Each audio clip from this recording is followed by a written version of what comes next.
Hey Harold, jij het er, Zach the Demon Lord. Hey world, is Isaac the Demon Lord, and yet again another YouTube video. I must apologize, I've realized I've done my last two videos like this, where I use my computer. The computer does not have a good mic, so it'll be echoey. I must apologize, hopefully you don't mind too much. But whatever the case may be, I have an interesting topic for you guys today. So I did edit this a little bit. I took inspiration from this. I presented this sort of presentation before. However, I wanted to give it a shot, and I edited the slides for YouTube and stuff. But I wanted to go over the English language and how the English language is very inefficient in the grand scheme when you compare it to other languages. Now, I'm not going to say it's absolutely terrible. Each language has its positive and its negatives. However, I think we can all agree that English spelling is pretty rubbish. I mean, just think about it. How many times have you written a paper or jotted down a note or gone on the web for something, and you're typing away or writing away, and you forget just how to spell a word, and so it's like, dang, and then you have to go get out your phone and be like, hey Google or hey Siri or something, and then ask Siri or Google how to spell something. It's kind of annoying, and that's just how our language is. But whatever the case is, it hasn't always been this way, and we could very well change it if we just put in the effort. But yeah, so whatever the case is, here is what I'm going to do. So first off, I'm going to talk to you guys a little bit about the history of this great or not so great language called English, the history of where it comes from, what makes it unique, what makes it what it is, and then going with that should help you to understand why it is the way it is. But then after that, we'll go into a solution that I created, something we could do to our spelling to make it better, and then I'll go to sort of some like implementations we could go with, and what people could do to help, and even some problems that might happen along the way. But yeah, whatever the case is, let's get into this. And so the first thing I want you, the watcher, to understand is that in the beginning there was no English language. In fact, UK, Britain, whatever you want to call it, the English Isles were hardly English in the beginning. In the beginning, it was inhabited by the people known as the Celts. And we can see on this map over here, sort of where the Celts, where they were. Obviously, the English Isles were very much their home, but there's other parts of Europe that they kind of were in. Not as, nearly as much as the Isles, but they were there. But as we know, the Celtic language is very different from English. It is in fact the ancestor of the languages known as Gaelic and Welsh, which, Gaelic belongs to the Irish and the Scottish, and they have their own versions of it. And the Welsh, obviously, some of us at least have heard of the Welsh before. But yeah, we definitely at least know the Irish and the Scottish. So, what happens next? Well, what happens next is that there's a people called the Anglo-Saxons. And as we can tell from this map, they kind of come from, the northern region of Germany, or at least what is modern-day Germany, and sort of the southern part of Denmark, or at least what is, present-day Denmark. And so, whatever the case is we can know that the Anglo-Saxons are a Germanic people.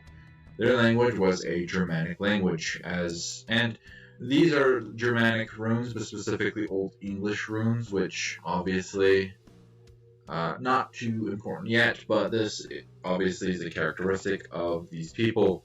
And now, it should be mentioned that in between the Celts and the Anglo-Saxons, there were, some Romans that came in and, came to Britain. But the thing is the Romans didn't really linguistically have as much as an impact as the Anglo-Saxons would.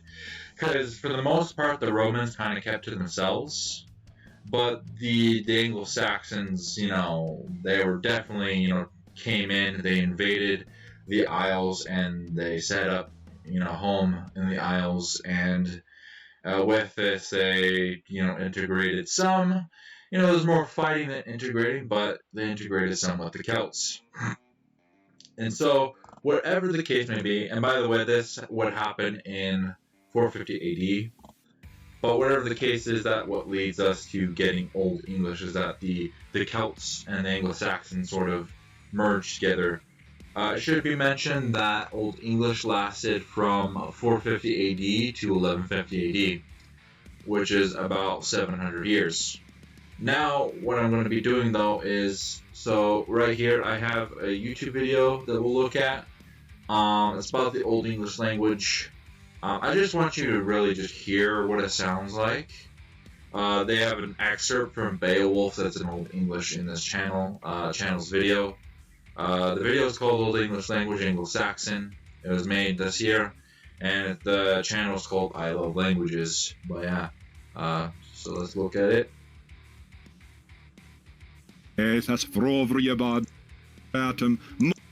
Sorry.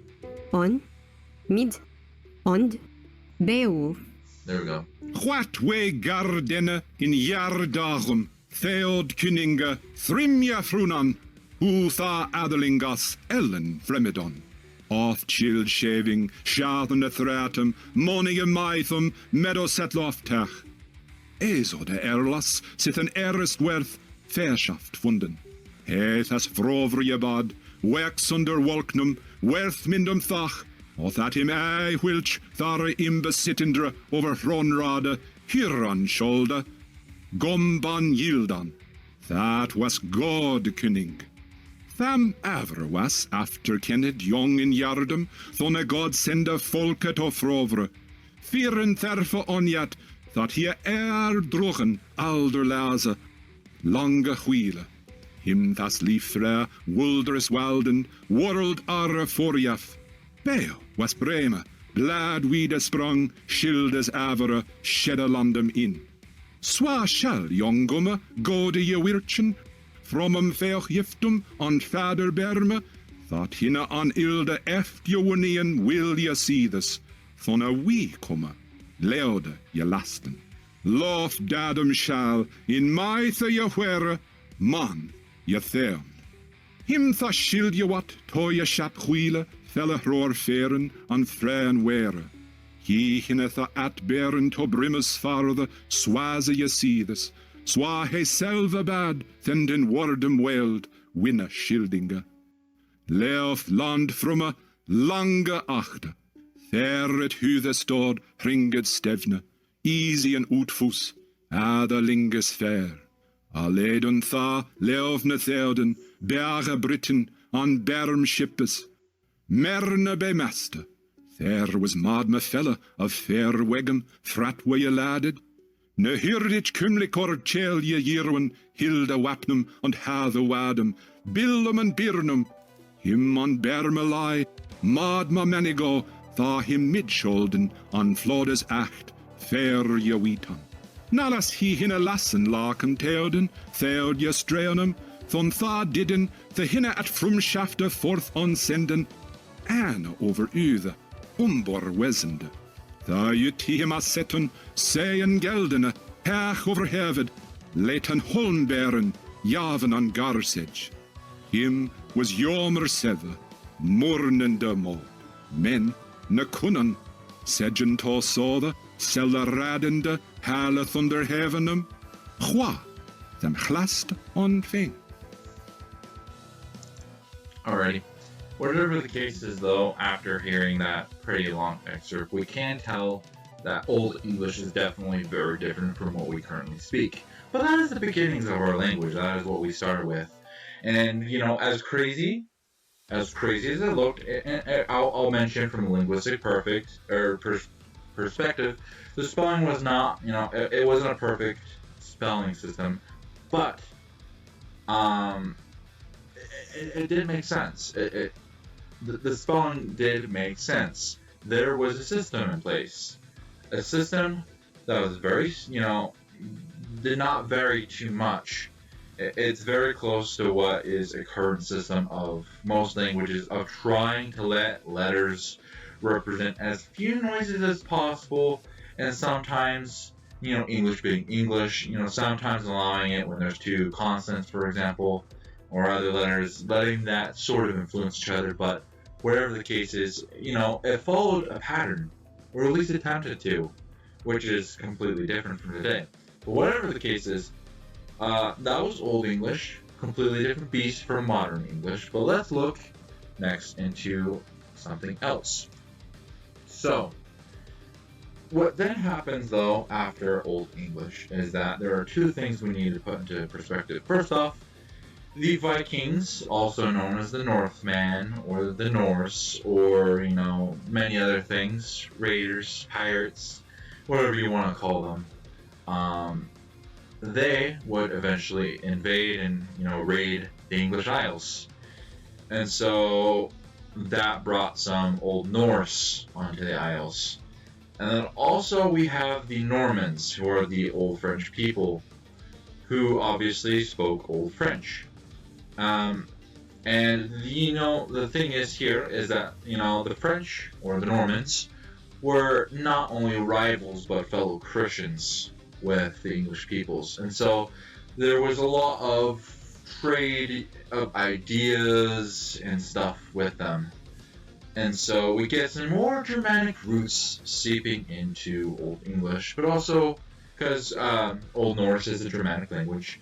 And we also get some Romance language, sort of, with the Old French. We get some exposure to the Romance languages. And, we could also mention Latin, but French would obviously have a lot more of an effect than Latin would. And the reason being, for those that want to discredit me, you see, the thing is with Latin, even if both nations were Christian, here is the problem with Latin, is that for a long time, the churches only allowed the fathers or bishops or whatever to be the only ones to, and those that are in the service of God to only be the ones to read the scriptures. And the scriptures always had to be in Latin, and all the sermons and stuff had to be given in Latin. And even if they were given in Latin, that doesn't mean that the English people understood Latin, because it was a very exclusive language.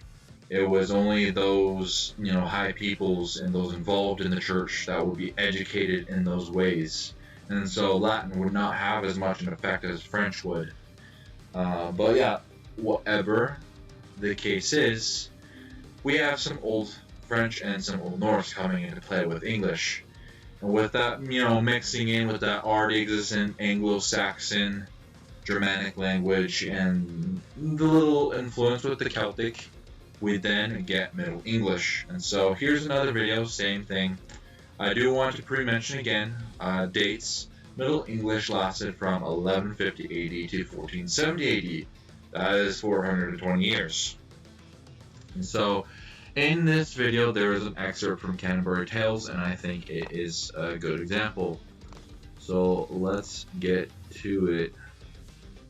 Tilveli. Alle. Riese. Etch. Knecht. Sample text.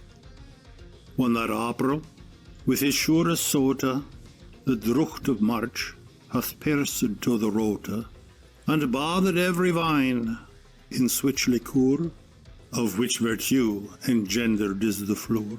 When the Zephyros ake, with his sweete breath, in spirit hath, in every holten hath, the tender cropus, and the younge sun hath in the ram his halve cursie run, and smalle fools maken melodie, that slepen all the night with open ear, so pricketh them nature in your courages. Then longen folk to gone on pilgrimages, and palmers for to seken strangest rondes, to ferne hallows, cuthen sundry landes, and specially from every sheerest ende of England to Canterbury thy wende.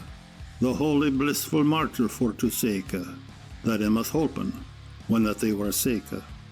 Befell that in that season, on a day, in Southwark at the tabard as he lie, ready to wenden on me pilgrimage, to Canterbury with full devout courage, at nicht was come into that hostelria, well 29 in a compania of sundry folk, be aventuri falla in fellowship, and pilgrims were they alla, that toward Canterbury wold and reade.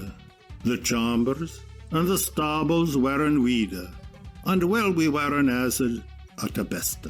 And shortly, when the sun was to rest, so had he spoken with him every chon, that he was of your fellowship anon, and mara forward, early for to rease, to talk her why there, as he you devise. But natheless, will ye have team and spasa, ere that he further in this tala passa? Methinketh it accordant to reason, to tell you all the condition of each of them, so as it seemed may, and which they weren, and of what degree, and in what array that they were in, and at a knick then will he first begin. Alrighty. So what we get there though is we get to see the Middle English, and I don't know how well you can tell, but at least I can tell that is a lot more similar to the modern English than the Old English was.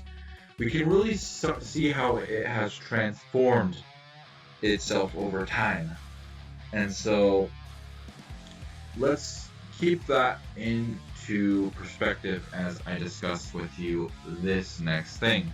Now I don't have a slide for it, but think about it. Middle English lasts till 1470 AD.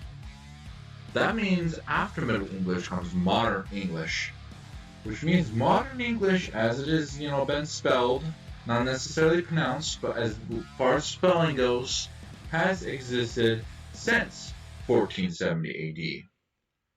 That means it's been about 553 years since the English language last got edited. We have not changed the spelling system in 553 years. Middle English only lasted 420. Sure, Old English lasted like 700, but that's an old language.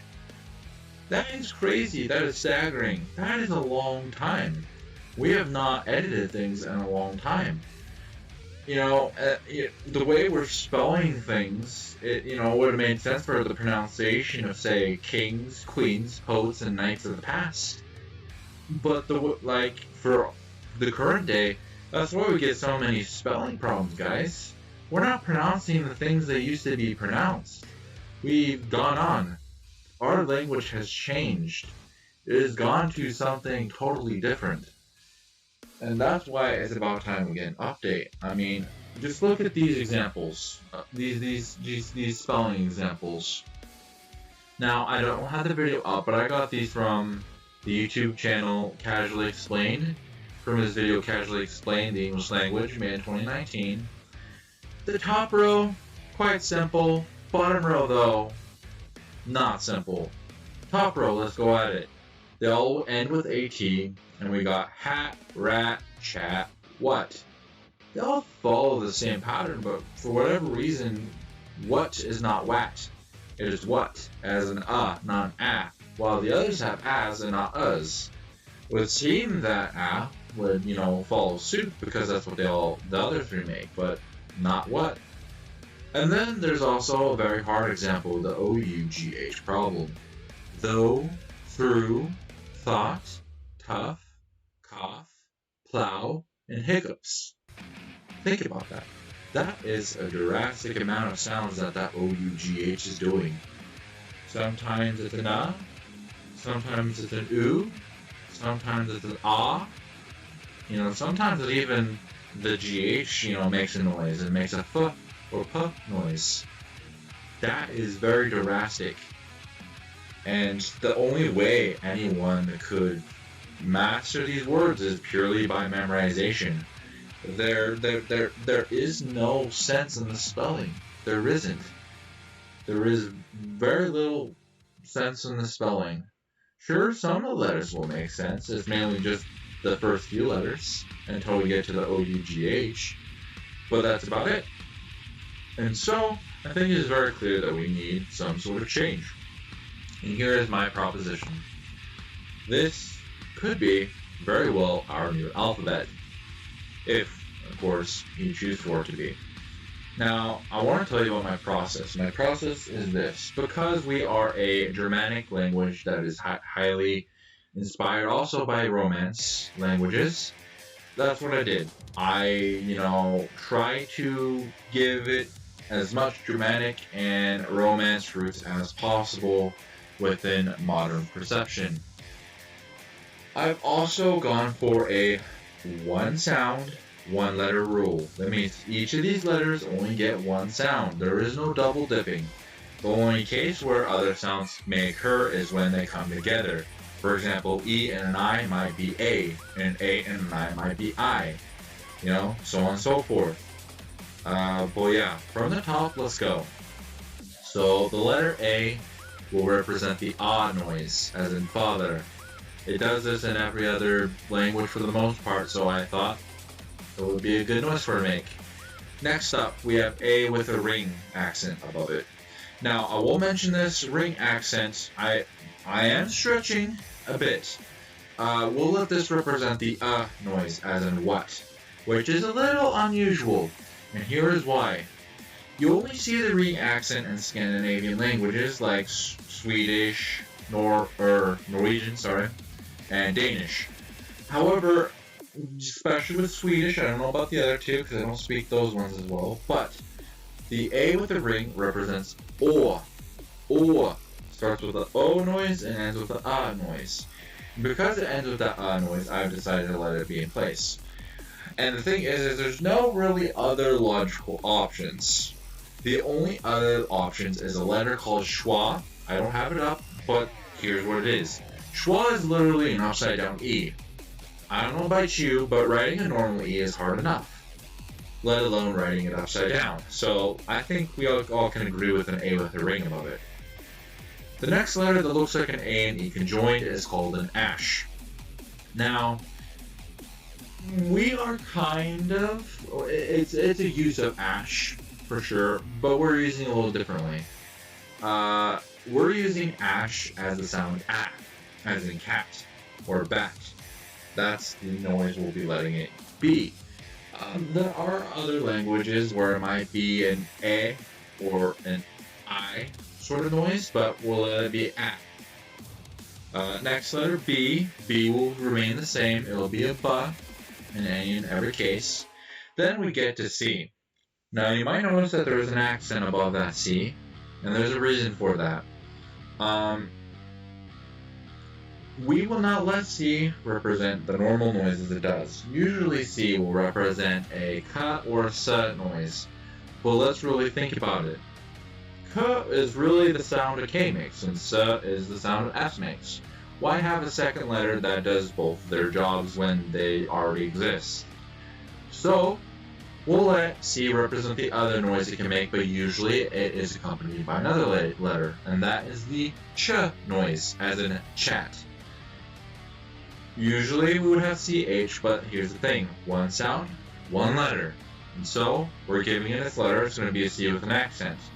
Now, I will mention though, for further information, the other ones that are consonants with this accent above it, I just wanted it to follow suit.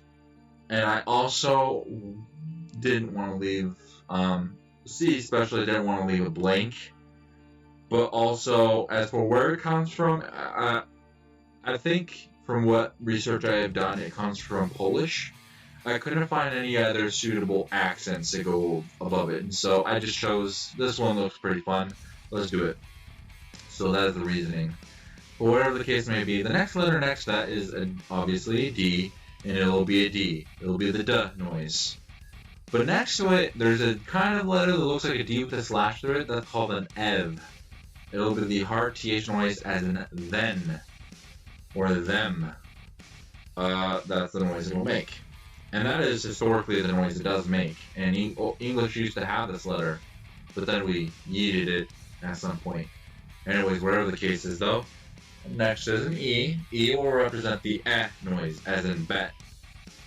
And then next to that, in French we would call it an, E aigu or E aigu in French, but that's what the accent is called when it's above a letter, as in aigu. And this represents the eh noise, or not eh, but as in air or cafe. It's not an eh, and it's not a full A, it's eh. That's the difference. And so it'll be very rare, but that's what it'll represent if we use it. Next to that, we have an F, which will be an F. G will also be normal. It'll be G. However, it is very much to be emphasized, it'll only be a G. There are cases in English where we have been using it as a J. We're getting rid of that. It's only a G. It'll always be G. G is the only letter that represents G. Then moving on to H, H will be H, as it always has. Then we get I. A normal I will represent the I noise, as in wit. And then the I next to it, which is called an I macron. And I didn't choose any other accents because I didn't think they would look right with English. Anyways, whatever the case, or the function would be bad. Whatever the case is, though, the I macron, or accented I, will be the E noise, as in wheat. Next to that, we have a J. J will always be J, but only that version, just the J noise, as in jelly. Okay? And then next to that is the K, which, as explained, has represented the K noise, and always will. L will be the O noise, as it has been, and M, the noise, as in monkey, and will be the N noise, as in nope. And so those are all following suit. And then we get to O. O will be the O noise, as in nope. And so, yeah. Moving on, we got P. P will be the P noise, as in pepperoni, as it always has. And then R will be the noise, as it always has been for us. Then we get to the S's. So the first S, the normal S, will be the normal S. And so it's just going to be the S noise, as in slithery snake. But then the X with the accent following suit with the C with an accent is going to do the H thingy that we do with the C. And so it's going to be the sh noise, as in Sean, the sheep, I guess. That can be an example. And then moving on, we got the letter T, which will be normal T. It'll just be the T noise, as in time. But next to that, we get a letter that kind of looks like a B or a P. That letter is actually called a thorn, and it will be the soft TH noise, as in thin or thick.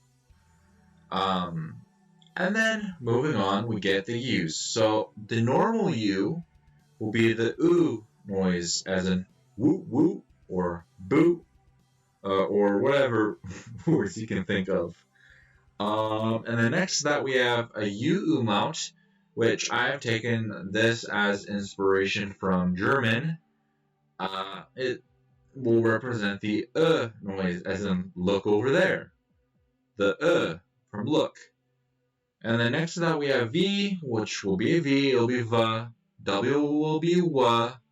Y will be Y, but only Y. It'll only be the Y noise.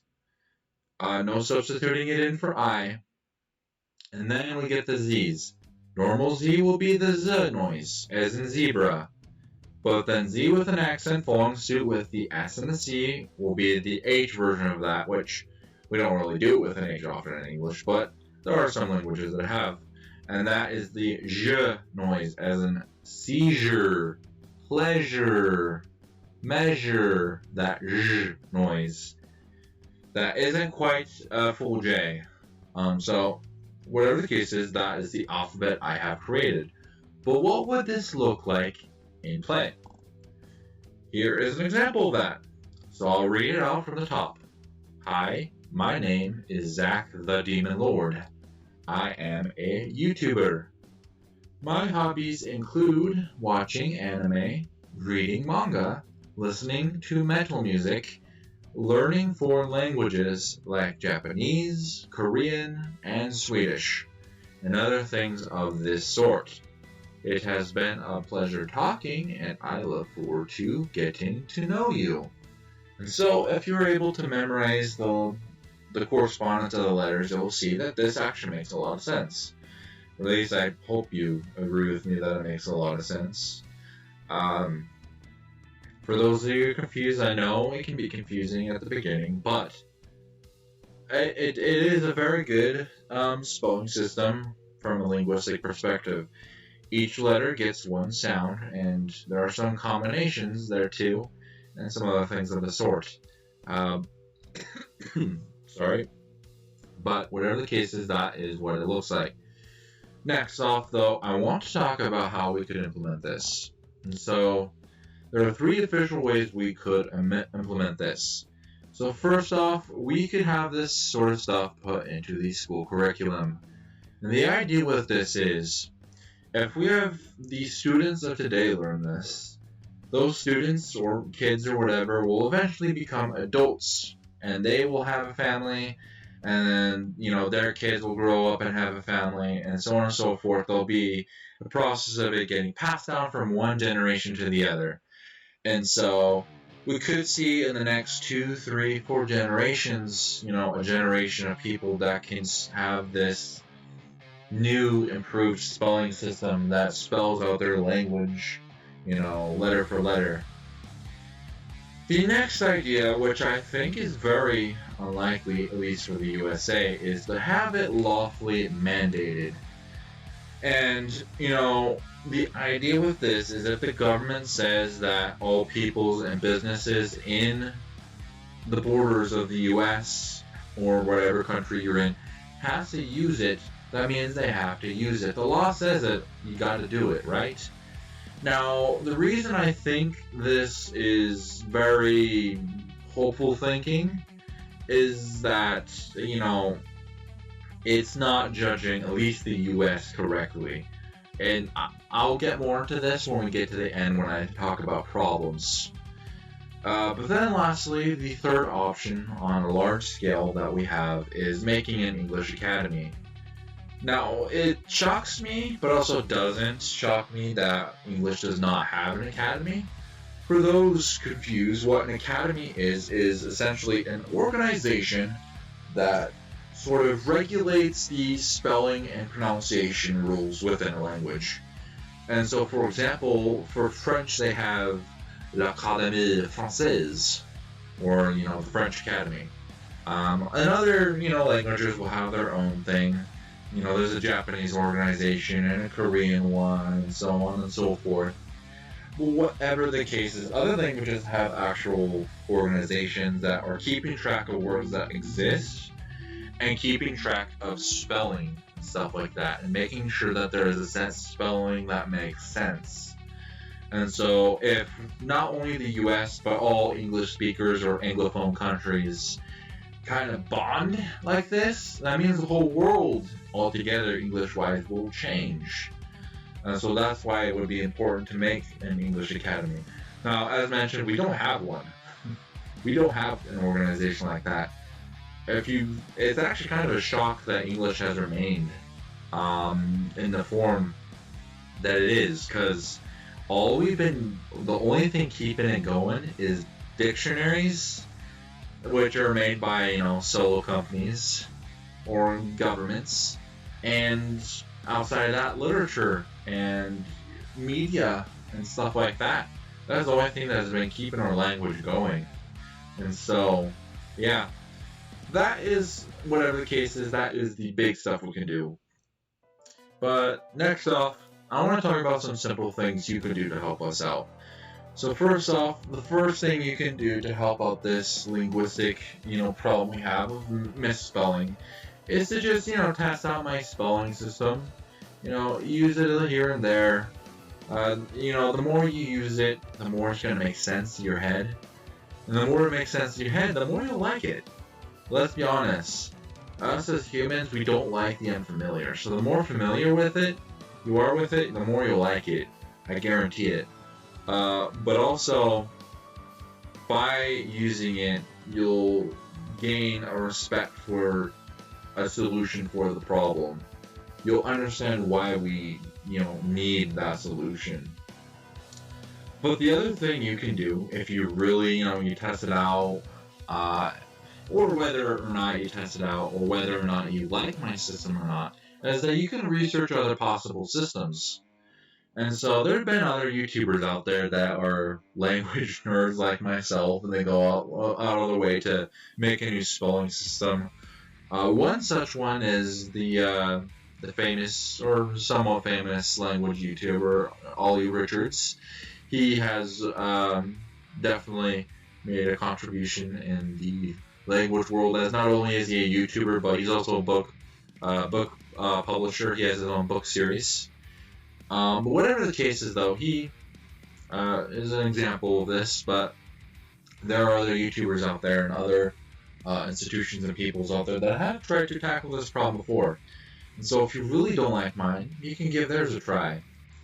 But whatever the case is, the thing that matters in the end is that you understand that it is a problem and that you research it. The more that people on a whole research the problem, the more likely we are to fix it.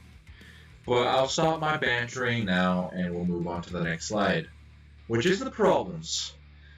Problem number 1, accents and dialects. Let's be honest. My solution is most suited for the area I am in. I speak a Northwest American dialect or accent or whatever. That is the version of English I speak. And so it'll make most sense for someone in the area I am in.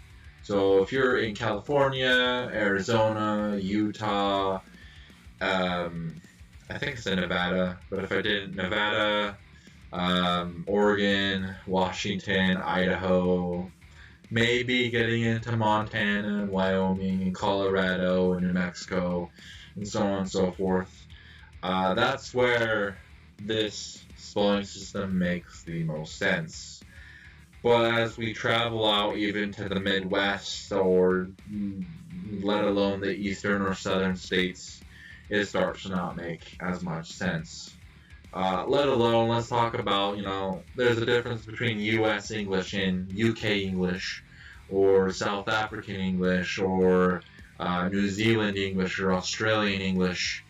There's differences in all the Englishes, and so that could potentially pose a problem for us, which is why an English Academy would be important, is, setting those grounds of, okay, can this work for both ways?